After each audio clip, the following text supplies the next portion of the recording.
According to recent research at the University of Arizona, as many as 1 in 3 species could face extinction unless climate change is addressed. But what is climate change?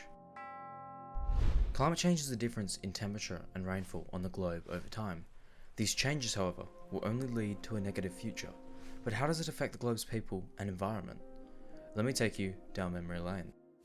The Industrial Revolution was a technological movement that occurred in the 18th century that shifted the world's handcraft economy to one of machine manufacturing.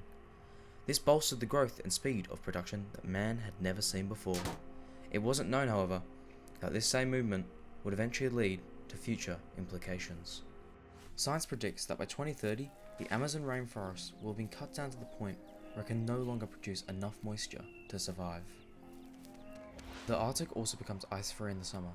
Without the white ice cap, the less sun is reflected back out to space, meaning the speed of global warming increases.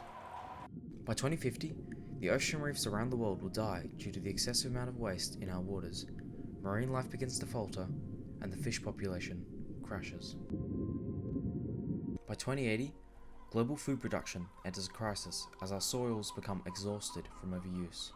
Pollinating insects go extinct, and our weather becomes more unpredictable. By 2100, the Earth is 4 degrees warmer, and large parts of the Earth are uninhabitable. Millions of people will be rendered homeless. A mass extinction event is most likely on its way. This is a series of one-way doors bringing irreversible change. But there are solutions, some that even now have been put into action.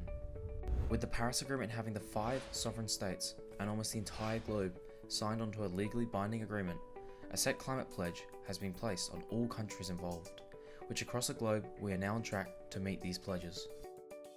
There are also hundreds of non-governmental organisations around the world, such as Greenpeace and Worldwide Fund for Nature, that have also been working towards an environmentally friendly future through strikes and raising money and creating awareness for the natural world's endangerment and need for protection. But how can you, an individual, help with the diminishing of climate change? Reduce your carbon footprint. How? You can do this by avoiding air conditioners and heaters. You can start composting and spending less time on technology. You can also use public transport and use less plastic. If we all do this as individuals, the global demand for resources will drop, meaning that less of the natural world will be sacrificed for our greed.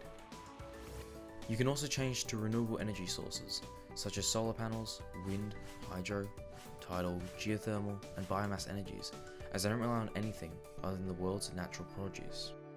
Believe it or not, but our current habits can be reversed and we can redirect our future. But we must act now before it's too late. So now I ask you, what future do you want to be a part of?